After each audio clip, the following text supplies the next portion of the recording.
लकी भैया इतना पढ़ने लिखने सब बेकार है, कहीं नौकरी नहीं मिलत। अगर एमबीए कर लेती तो नौकरी पक्का मिल जाती। भाई अमन, पिछले साल में तोरा के 1.5 लाख रुपया दनिया कंप्यूटर क्लास करे खातिर। अब फिर ते पढ़े के बात करते नहीं। तोरा पता बा पिछला 5 साल से कमा के तोरा के पढ़ावत नहीं। 3 गो खेत मुखिया जी के यहाँ गिरवी रख दिले बनी। चिंता काहे करता रह भैया, अगर कमाएम तो सब खेत छोड़वा लेम, वो ले दुगुना खरीद देम और जितना पैसा देम तारा के जौन मन करी तू तौन करिए, पहले अच्छे से पढ़ लेबे। भाई ते तो सपना बड़का बड़का देखावेली, पता ना वो दिन कब आई जब ते अपना पैर पर खड़ा हो जेबे। अरे सब छोड़, कम मत दिया हमरा के, कम से कम अपन तो ख्याल रखबे। ऐसा काहे कहता रह भैया, कमाएम तो सब पैसा तोहरे के देम, प्लीज हमरा के एमबीए करा दो ना, ओकरा बाद कुछ ना कहम तरह से। चल ठीक बा, बताओ कितना पैसा लगी। भैया 2 साल के कोर्स बा, 1 साल में 1.5 लाख लागता, 2 साल के 3 लाख भई, खाए पिए रहे के 1 लाख, टोटल मिला के 4 लाख होता। बाप रे, इतना पैसा कहाँ से आई रे? ठीक बा, पैसा नहीं है तो कोनो बात नहीं है, ना पढ़े। ना ना ना, ते पढ़। बाप माई के ये तो सपना रहे कि हमार दोनों लड़का पढ़ के कुछ बड़ा आदमी बनसन। वो लोग के गैला के बाद हम तो ना पढ़नी, पर तोरा के जरूर पढ़ाएम, ते अपन पढ़। ठीक बा भैया, हम अपना दोस्तन से बात करके काले शहर जाता नहीं। ठीक बा जो।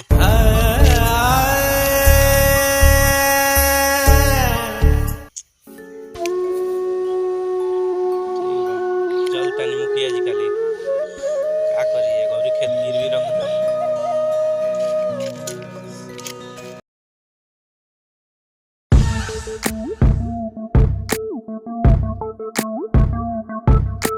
आओ लकी आओ बैठ। लागता कि भाई के नौकरी लाग गइले से खेत छोड़वाए आइल बड़ा।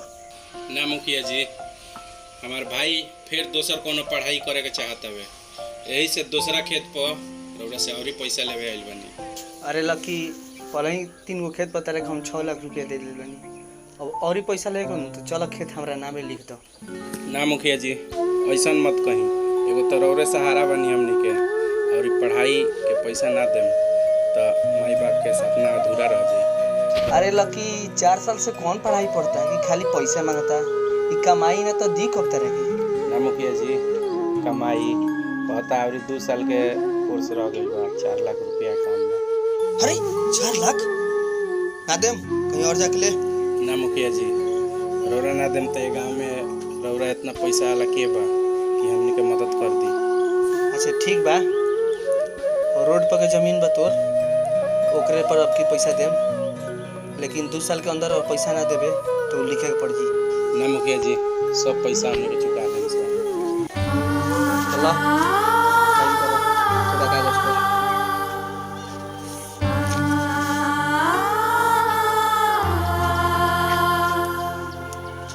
अरे यार, आज फिर भैया के एमबीए के नाम पर 4 लाख के चूना लगेले बनी, 4 लाख भेज रहल बा। यार अमन, ते अपना सीधा साधा भाई के कितना लूटता है, कितना मेहनत मजदूरी करके पैसा कमा के भेजता रन, और ते पढ़ाई के नाम पर पूरा लूट ले बड़ी, और ते कंप्यूटर के जाली सर्टिफिकेट बना के दिखा दे बड़ी, और वहाँ के विश्वास कर ले बनी। अरे यार, जब भैया के पता चली तब देखल जाए।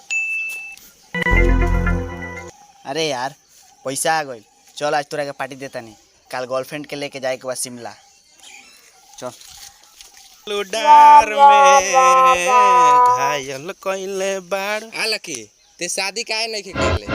अरे शादी अभी ना करम भाई, अरे जबले छोटका भैया के नौकरी ना लगी, वो अपना पैर पर खड़ा ना हुई, तबले शादी के कोनो साना गुमान ना रही, ना तो मेहरारू आई न दोनों भाई के बीच में झगड़ा लगा दे। अरे यार, ते कबो जाके देखेली कि तोर छोटका भैया पढ़ता कि क्या करता? ते तो पैसा भेज देली, वो पैसा के देखेली कि कहाँ इस्तेमाल करता, दारू पियता कि गांजा पियता कि लौंडियाबाजी में उड़ाता। देख भाई, ते हमरा के भड़काव मत, हमार अमन भाई कबो झूठ ना बोलेला। ते देख लिए एक दिन ऊपर के बहुत बड़का आदमी बनी। ते बहुत भोला बाड़े।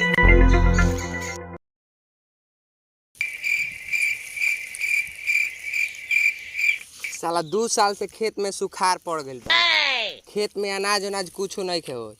सुन भाई, चल शहर आ कमाइल जाई, आ एजले तो अच्छे नु रही, ठीक कह तारी भाई। चल चल के शहर पैसा कमाइल जाओ, आ खेती करे लायक पैसा हो जाई फिर चली आवल जी। तब तक पानियों का सुविधा हो जाई।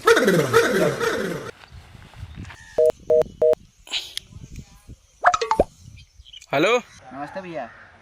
अमन बाबू, काल हमनी के शहर आवतनी से कमाए। हाँ, काल तक पहुँच जाम सो, आ तू हमनी के रिसीव करे खातिर आ जाइयो। ठीक बा। ठीक बा। अरे यार, हम अपना भैया से परेशान हो गए बानी झूठ बोलत बोलत। अगर उ ना रहतन तो गांव के सारा जमीन बेच के यहाँ सेटल हो गई रहती। तो सोचत का बाड़ी, कल भैया होते बड़न रास्ता में मरवा दी, केहू के पतो ना चली। रहल बात जमीन जायदाद के, जौन मन में हो तौन कर।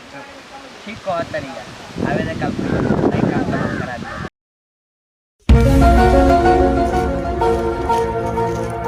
काली भाई, एक आदमी के मारे के बा। कौन है रे? वो हमारे भाई हो। फोटो दिखाओ। ई हो। माल लगी तो काम हो जाई। दिमाल जो तो काम हो जाई।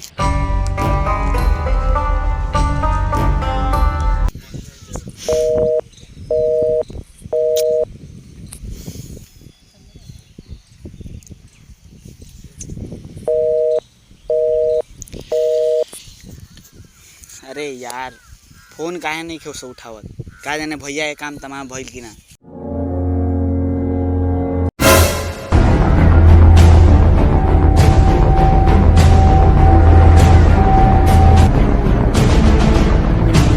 तोरा भाई के तब पता ना, लेकिन तोर काम अबे होई।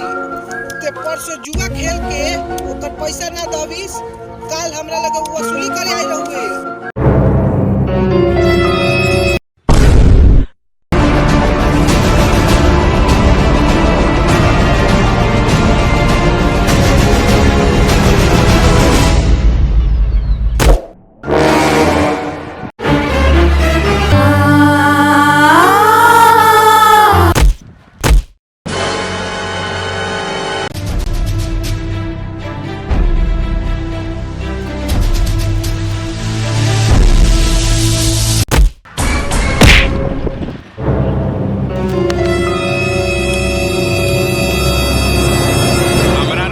भाई के मरबे जान ले ले।